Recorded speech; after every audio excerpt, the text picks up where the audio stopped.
Movie की शुरुआत में सीजन नाम का एक अजीब व्यक्ति दिखाया जाता है जो कि एक खूबसूरत मछली से बहुत प्यार करता है और वह उससे शादी करने के लिए बेताब था। उसके लिए एक बेहतरीन अंगूठी भी मंगाता है, लेकिन उसे पता चलता है कि वह मछली उससे शादी करना नहीं चाहती है और वहां से भाग जाती है। वो अपने सैनिकों को आदेश देता है कि मछली को पृथ्वी के किसी भी कोने से ढूंढ के लाया जाए।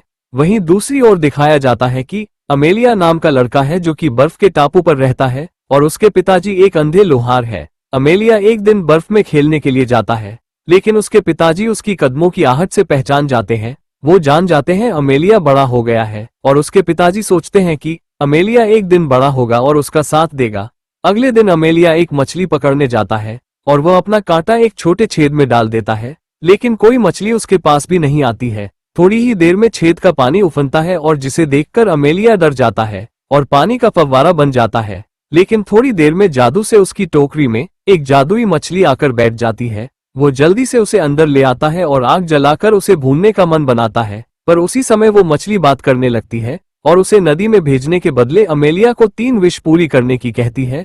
अमेलिया बेकार की विश मांगकर अपनी पहली विश खर्च कर देता है। वह मांगता है वो स्टोव पर रहकर पूरा शहर घूमना चाहता है। मछली अमेलिया को चूल्हे के साथ बहुत तेजी से पूरे शहर में दौड़ता है। अमेलिया और डरने लगता है और लोगों को भी डरा देता है। थोड़ी देर में उसे वो जादुई मछली एक जगह रोक देती है जहां मछली दूसरी विश मांगने की कहती है, तो अमेलिया दूसरी विश भी बेकार कर देता है। वो बर्फ के बीच गर्मियों का मौसम मांगता है। थोड़ी ही देर में वहां पेड़ उगने लगते हैं, नदियां बन जाती हैं और मौसम पूरा गर्म हो जाता है। अमेलिया नदी में नहा कर निकलता है और सोचता है कि उसने बेकार में अपनी 2 विश खराब कर दी, उसे मिल भी कुछ नहीं।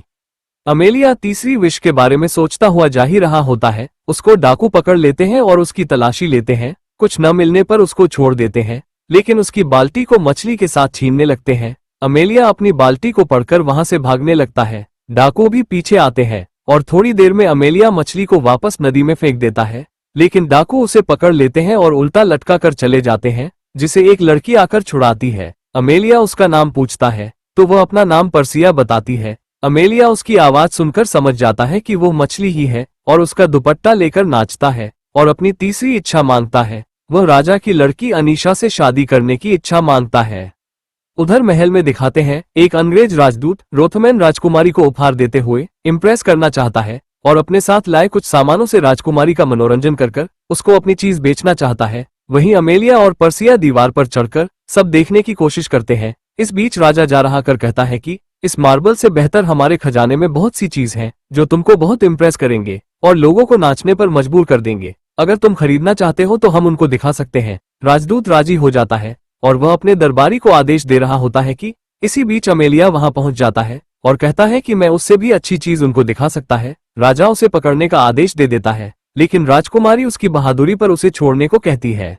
अमेलिया राजकुमारी के सामने शादी का प्रस्ताव रखता है, लेकिन राजकुमारी अमेलिया के सामने एक शर्त रखती है कि अगर वो उसके लिए गाने वाली बिल्ली को ढूंढ लाए तो वो सोचेगी। अमेलिया राजी हो जाता है, लेकिन तभी पर्सिया चेतावनी देते हुए कहती है वो बिल्ली एक खतरनाक जानवर साबित हो सकती है।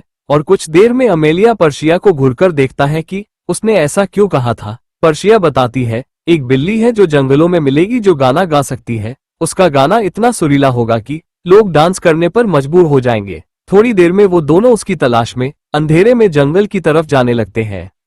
अमेलिया पर्सिया को छोड़कर बिल्ली की तरफ चल देता है और वो बिल्ली को देखकर बहुत खुश होता है। बिल्ली उससे पूछती है उसे क्या चाहिए। अमेलिया उससे एक दुख भरा गाना गाने की कहता है। बिल्ली गाना शुरू करती है। वो कहता है कि यह उसने अपनी माँ से बचपन में सुना था। थोड़ी देर में बिल्ली गाना गाते गाते रोने लगती है। अमेलिया उसको कुछ दूध देता है जिससे वो बहुत खुश हो जाती है और अमेलिया के साथ महल जाने के लिए तैयार हो जाती है। उधर दिखाते हैं कि एक मेढक पर्सिया को आकर बताता है सीजन ने शादी की पूरी तैयारी कर ली है। पर्सिया को बस शादी के लिए कपड़े पसंद करने हैं। अमेलिया उनकी बातें सुन लेता है, जिस पर पर्सिया कहती है वो अमेलिया की कर्जदार है जिसने उसको इस जाल से बचाया। पर्सिया कहती है वो चेस हार गई थी। अमेलिया कहता है वो आसानी से किसी को भी हरा सकता है, जबकि अमेलिया को पता ही नहीं था कि चेस क्या होता है। आगे दिखाते हैं रोथमैन महल में आकर राजकुमारी से शादी का प्रस्ताव रखता है, लेकिन उसी समय अमेलिया आ जाता है जिससे रोथमैन की बात अधूरी रह जाती है और अमेलिया बिल्ली को दिखाते हुए कहता है ये अब रोथमैन का मुकाबला करेगी। कुछ देर में बिल्ली अपनी गिटार के साथ गाना शुरू करती है, जिस पर सब नाचने को मजबूर हो जाते हैं। नाचते नाचते थक जाते हैं। इस पर राजा बिल्ली को दूर कहीं पहरेदारी में रखने की कहता है कि ये तो युद्ध में काम आएगी। वहीं अब अनीशा को डर सता रहा था कि अब उसे एक साधारण किसान से शादी करनी होगी। वो ऐसा नहीं चाहती थी और फिर एक चालाकी करती है। अमेलिया से कहती है उससे शादी करने के लिए सिर्फ एक इच्छा पूरी करना काफी नहीं है, उसे अब अनीशा की दूसरी इच्छा भी पूरी करनी होगी और वो कल बताएगी क्या इच्छा है। रात में अनीशा अपनी मां सेरेना के भूत से मिलती है और उन्हें सारा मामला बताती है। सेरेना अनीशा को अमेलिया से जादुई मेजपोश लाने की शर्त रखने की कहती है। अगले दिन दिखाते हैं अंग्रेज राजदूत राजा के लिए मशीन से जूस निकालकर पिलाता है और कहता है कि यह भाप से चलती है, जबकि उसके अंदर एक बौना बैठा दिया था। राजा शादी को राजी हो जाता है, लेकिन अमेलिया को रास्ते से कैसे हटाए। उसी समय अनीशा आकर अमेलिया को जादुई मेजपोश लाने की शर्त की कहती है। उस मेजपोश पर अपने आप खाना बन जाता है। राजा अमेलिया को बुलाकर राजकुमारी के लिए जादुई मेजपोश ढूंढकर लाने का आदेश देता है। अमेलिया मान जाता है और पर्शिया के साथ ढूंढने चल देता है, जहां पर्शिया बताती है वो जादुई मेजपोश दो भाइयों का है जो बहुत शराबी हैं। वो उसी से शराब पीते हैं और दिन भर खाना खाते हैं। कुछ देर में वो दोनों एक किसान के होटल में बैठ जाते हैं, जहां किसान अपना रोजना रोता है कि इस बार बारिश भी नहीं हुई है और उसकी फसल भी नहीं बोई गई, पता नहीं उसका क्या होगा। ये सुनते ही अमेलिया अपने आप को दोषी मानता है और वह देखते हैं कि वो किसान अपनी बीवी से बहुत प्यार करता है और वह दोनों आपस में बहुत हंसमुख हैं। ये देखकर अमेलिया पर्सिया से कहता है वह और राजकुमारी भी बिल्कुल इसी तरह रहेंगे। वो फौज में भर्ती हो जाएगा और राजकुमारी घर पर बच्चों का देखभाल किया करेगी। ये सुनते ही पर्सिया हंसने लगती है। थोड़ी देर में वो दोनों एक छोटे से पुल पर पहुंचते हैं, जहां पर्सिया एक बोर्ड पर पढ़ाती है कि यहाँ से रूस की सीमा खत्म होती है और पर्सिया अमेलिया से कहती है कि अगर इस पुल को पार करोगे तो दूसरी तरफ जाकर तुम रूसी भाषा भूल जाओगे।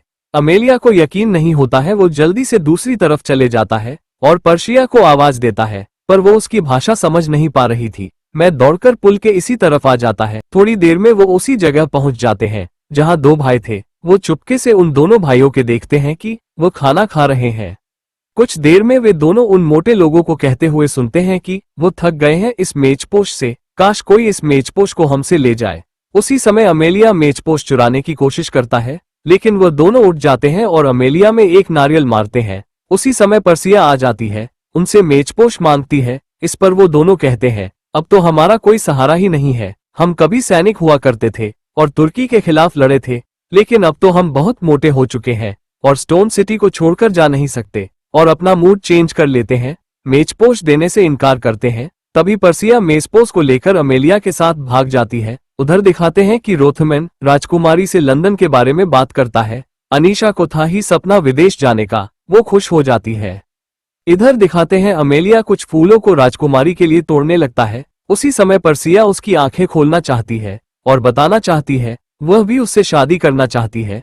तभी अमेलिया एक स्पीच पढ़ता है जो उसने राजकुमारी के लिए तैयार की है और पर्सिया उस पर अपनी सहमति देती है। लेकिन तभी उसे याद आता है कि अमेलिया तो किसी और से शादी करना चाहता है और उसकी स्पीच को नहीं सुनती है। तभी अमेलिया को कुछ शक होता है। थोड़ी देर बाद राजकुमारी को खबर मिलती है अमेलिया मेजपोश के साथ आ गया है और राजा भी उसे देखने जाता है। तो वो शहर में सबको खाना बांट रहा होता है उसी मेजपोश से और बहुत खुश नजर आता है कि अब उसकी राजकुमारी शादी हो जाएगी। इसके बाद राजा अनीशा से मिलकर कहता है कि उसे अमेलिया के बारे में दोबारा सोचना चाहिए और शादी की तैयारी करनी चाहिए। अब अनीशा के पास कोई चारा नहीं था शादी करने के अलावा। वो पर फिर से अपनी माँ के पास जाती है और मशविरा कर आती है। दूसरे दिन राजा के सामने एक प्रस्ताव रखती है कि वो शादी करने के लिए तैयार है, लेकिन एक शर्त पर। अमेलिया को उसकी मरी माँ से परलोक जाकर आशीर्वाद लेकर आना होगा। अब राजा सोच में पड़ जाता है, लेकिन अमेलिया उससे वादा करता है कि वह जाकर आशीर्वाद जरूर लेकर आएगा। और रात में पर्सिया अमेलिया को बताती है कि जो मर जाता है तभी वहां जाता है, लेकिन वापस कभी नहीं आता।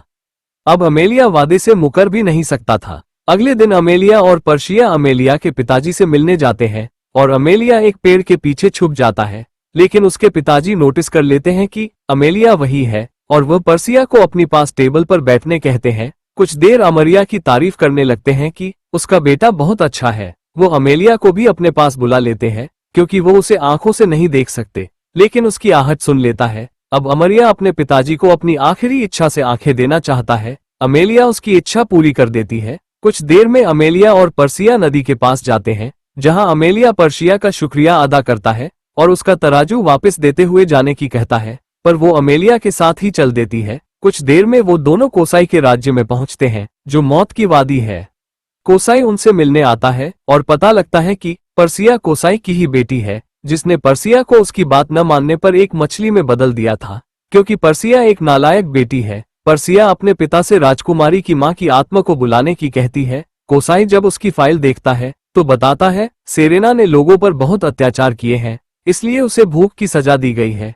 फिर कोसाई सेरेना की आत्मा को बुलाता है और अमेलिया को उसकी बेटी से शादी के लिए आशीर्वाद देने की कहता है। सेरेना मना कर देती है। कोसाई समझ जाता है सेरेना ने ये षड्यंत्र अपने श्राप को खत्म करने के लिए रचा है। कोसाई अमेलिया पर तरस खाकर सेरेना के श्राप को खत्म करने का वादा कर आशीर्वाद देने की कहता है। जब जाकर वो एक राजा और अनीशा को एक शीशे के जरिए अपना आशीर्वाद अमेलिया को देती है। इस पर राजा की खुशी का ठिकाना नहीं रहता है। पर्सिया अपने पिता से इजाजत लेकर चलने लगती है। तभी कोसाई बताता है कि अमेलिया वापस जाकर पर्सिया सहित सब भूल जाएगा। इस पर अमेलिया चिल्लाते हुए कहता है वो पर्सिया को नहीं खोना चाहता है और एहसास करता है कि वो पर्सिया को चाहने लगा है। उधर अनीशा कमरे में जाकर सेरेना को गुस्से में कहती है वो कमरे को साफ कराकर सेरेना की आत्मा को यहाँ से भगाकर अपने दिल से भी निकाल देगी। तभी सेरेना बताती है कि अमेलिया के साथ जादुई शक्ति है और सलाह देती है कि अनीशा अमेलिया से ये कहकर शादी से मना कर दे कि उसने सब शर्तें जादू से पूरी की है। अनीशा को ये आइडिया बहुत पसंद आता है। अगली सुबह जब अमेलिया जगता है तो पर्सिया फिर से मछली बनकर नदी में चली जाती है। सीजर अपनी दुल्हन को वापस पाकर बहुत खुश होता है, लेकिन एक ही पल में उसकी खुशी खो जाती है क्योंकि पर्सिया फिर से गायब हो जाती है। उधर अमेलिया अनीशा से जाकर कहता है कि वो उससे शादी नहीं कर सकता, वो किसी और से प्यार करता है, लेकिन उसे याद नहीं है किससे प्यार करता है। तभी अनीशा गार्ड को बुलाकर उसे पकड़वाने का आदेश देती है और चौक पर ले जाती है, जहां उसे फांसी की सजा दी जाती है और उसके जादू से किए गए सारे कामों को रद्द कर दिया जाता है। उसी समय अमेलिया अपने पिताजी और बचपन के बारे में सोचता है। वो ऐसी यादों को सोचता है जो वह भूल चुका था। उसी समय वहां फिर से पर्सिया आ जाती है, जो कि सीजर से भागकर आ गई थी। वो अनीशा से अमेलिया की जिंदगी बख्शने की कहती है और उसके बदले उसकी 3 इच्छा पूरी करने की कहती है। अनीशा मान जाती है। अब अमेलिया को बाहर फिकवा दिया जाता है। सबसे पहले अनीशा अपने आप को अपनी मां के रूप में बदल देती है। राजा का ताज छीन लिया जाता है और उसे एक किले में बंद कर दिया जाता है। अब अनीशा दूसरी इच्छा लंदन के राजा की रानी बनने की मांगती है। कुछ देर में ही बैगपाइपर लंदन के राजा का शादी का प्रस्ताव लेकर आ जाता है। रोथमैन को अब बर्तन धोने के काम पर लगा दिया जाता है। उधर अमेलिया को दिखाते हैं, जो याद करने की कोशिश करता है कि आखिर वो किससे प्यार करता है। कुछ ही देर में उसे अपने पिताजी की किसी बात पर पर्सिया याद आ जाती है और वह समझ जाता है। वो चूल्हे को 2 लोगों से धकेलवाकर अपने पिताजी के साथ महल की तरफ चल देता है। वहां पहुंचकर वो दरवाजा तोड़कर अंदर घुस जाते हैं। जान अमेलिया पर्सिया को बुलाता है। पर्सिया चौकन्नी रह जाती है कि उसे सब याद है और गार्ड अमेलिया को पकड़ने आते हैं, लेकिन अमेलिया अनीश से नहीं डरता है, जबकि उसे मालूम था अनीशा उसे खत्म कर सकती है, लेकिन वो अपनी दोस्त के लिए कुछ भी करना चाहता था। ये देखकर अनीशा खुद को पर्सिया के रूप में बदलने की तीसरी इच्छा मांगती है। कुछ ही देर में अनीशा मछली बन जाती है और अपने लिए इच्छा मांगती है, लेकिन वो सिर्फ दूसरों की इच्छा पूरी कर सकती थी, इसलिए उसकी शक्ति बेकार थी। वो अपने एक नौकर को अपने शब्द दोहराने को कहती है। वो कहता है, मुझे जल्दी ही पति मिल जाए।